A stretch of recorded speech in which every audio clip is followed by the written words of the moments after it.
Hi. Laura. Okay. Laura, I'll take a snack.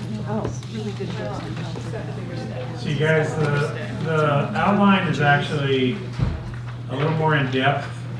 We don't have the time to go into all that detail on this talk today, but there's more information in there than we're going to cover today. But I want to get rid of the stuff that was kind of redundant with Todd too. So anyway, I really am impressed by the turnout here. A little about myself. I went through a bit of a career change. I used to be an aerospace engineer. So I was an engineer for 9 years and then decided to follow my passion in life for California native plants. And I became a licensed landscape contractor about 25 years ago, and since that time have designed or installed over 750 California native landscapes, Southern California. And some of the notable projects, the one you might have heard of is maybe the Del Mar Thoroughbred Racetrack, you know, where the turf meets the surf in Old Del Mar. Well, we landscaped the infield of that racetrack, all in California native plants. And written a couple of books with Lucy Warren. I don't know if they're for sale here today or not, but if they are, I'd be happy to sign them for you if you're interested. The first one was the California Native Landscape. It came out in 2013. It's an incredibly complete overview of native horticulture. You know, most of the plant books out there are just kind of plant encyclopedias. They're excellent books, some incredibly wonderful books, but they don't really get into the in-depth of native horticulture, and I think there needs to be some real separation between how we approach planting native landscapes versus ornamental horticultural landscapes versus agriculture. Because a lot of that's getting mixed up, and I'm telling you, California native ecology is very different than the typical ornamental horticulture we've been taught, which you end up throwing out the window. So anyway, we talk about that in depth in that book, and then the second one is our plant encyclopedia. So that's called the Drought-Defying California Garden. Just to let you know, most of the plants, well, let me tell you where I'm from. So I'm up from San Diego. And by comparison, San Diego's annual rainfall is between 9 and 12 inches. 2017, 2018 winter, we got 3.5. Wildfire is a year-round occurrence for us now. When I left here Thursday afternoon, the offshore winds were 60 miles an hour at 7% humidity, and it was 85 degrees.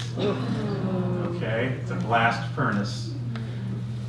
And basically, I never thought I'd be speaking in Marin. And here we are. Things have changed.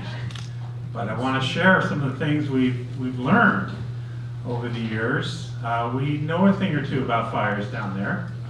And some of the stuff I'm going to talk about today you probably have never heard about before. I think we've got some new concepts we're going to introduce. Some of it is going to feel a little contradictory to maybe some of the approaches you've heard.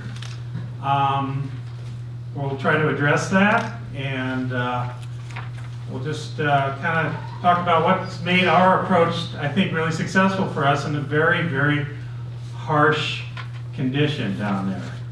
But basically, if you wonder if it's that applicable up here, well, basically, if you can be successful with native landscapes in Southern California, it just gets easier as you come north. It really is. It's a little more forgiving up here, to be honest with you, which is great, okay? And the dirty little secret, honestly, most of the plants that we use in native landscaping in San Diego County have names like Ceanothus Yankee Point, Baccharis Pigeon Point, Baccharis Twin Peaks. You get where I'm going with this? We're actually having to adapt our landscaping to grow your plants. So it works. Most of our plants do come from the chaparral or Mediterranean coastal plant communities, which is very unique. There's only 5 of these regions in the world, guys. You know, down there they like to say we live in the desert. No, the desert is actually about 60 miles east of us. We live in the Mediterranean climate zone. And what's the difference? We get most of our rainfall in the wintertime. Fairly dry in summertime. The desert actually gets most of its rainfall in the summertime in the form of thunderstorms. And that is a very different ecology, okay?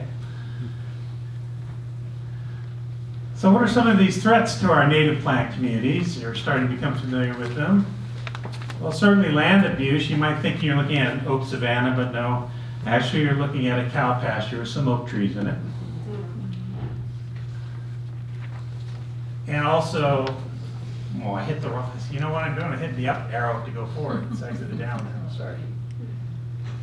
And then fuel reduction. Especially when they're doing fuel reduction in the middle of nowhere, because they've got a lot of grant money, they've got a lot of those carbon credits, and they got to spend them. And this is a disaster because that ends up turning into this.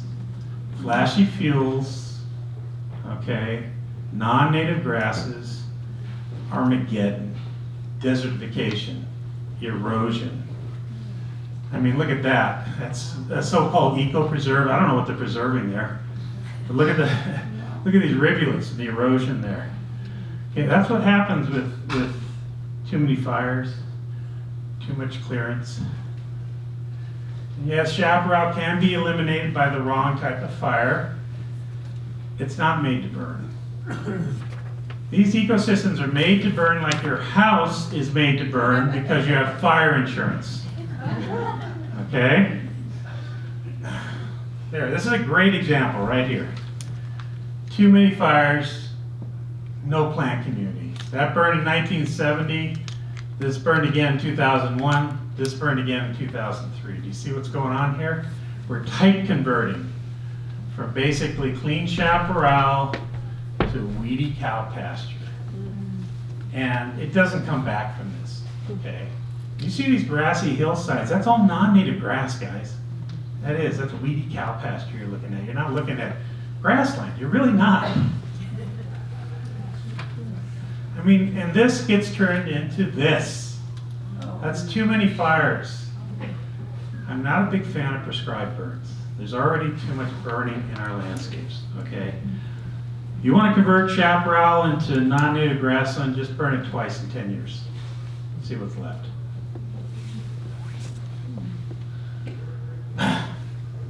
That doesn't mean that being dense and impenetrable are not the natural conditions of chaparral. They are. And this is a very important concept. I know Todd touched on this, and actually, it's not about conservation. It's not about the fire suppression policy of our agencies. Okay. Now I'm talking coastal Mediterranean climate zones. You can't suppress fire in chaparral. There's no stopping it. Okay, these things burn all the way to the ocean. Okay. And what they were adapted to are really intense, catastrophic, but infrequent fires. Well, that's changing with human habitation. And right now, most experts agree on a natural fire frequency of every 30 to 130 years. That's natural. Okay? Any higher than that, you simply lose the ecosystem. It cannot sustain that much burning. So think about it. What are your natural ignition sources? So you take man out of the equation. What are your natural ignition sources for fire? Lightning. Okay, anybody else? How about lightning? Anybody say lightning? Yeah. Oh wait, there's one. Volcanoes. And how often do we have lightning storms during Santa Ana wind events? So it was a rare confluence of factors that would allow for a fire to maybe get ignited by a lightning storm and then persist around for weeks or months to finally get picked up by Santa Ana in the fall, and then we're off to the races. So that was not a very frequent event. Okay, well then people say, well, what about indigenous people? Well, yeah, indigenous people, they like well, it depends on what culture, actually. It depends on what group you're talking about, because not everybody was burning fires, right? But some were, and those ones that were, I mean, they weren't after burning down their villages. They weren't after burning down their hunting grounds. They weren't after burning down their neighbors. Yeah, some of them got away. And maybe there's even some evidence that mosaic we see around here, of sort of like heavy vegetation and light vegetation or grasses, might have something to do with some of that indigenous burning. But it was just small scale agriculture. They were burning off shrubs to encourage bulbs and forbs, just as mankind has done from the beginning, right?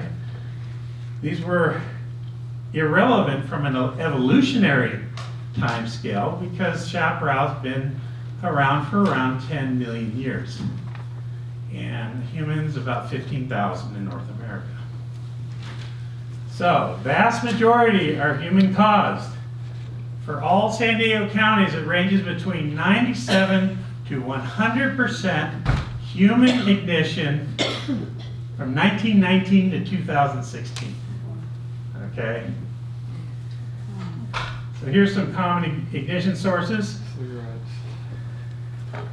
Arson, power lines. I ended up doing a lot of the survey work in the backcountry for SDG&E in 2007. We lost between 10,000 and 100,000 Engelmann oak trees. Smoking. This is huge. Sparking landscape equipment. Please, if you're in the middle of summer and it's hot and dry, or you're in a Santa Ana, I don't know, do they call them Santa Anas up here when you have a hot, dry offshore? Diablo wind, right? You know what I'm talking about though when I'm referring to Santa Ana. That's what I'm referring to, Diablo wind. Well, if you're out in a Diablo wind and you're using some power equipment, please have like a couple of buckets of water or a hose nearby.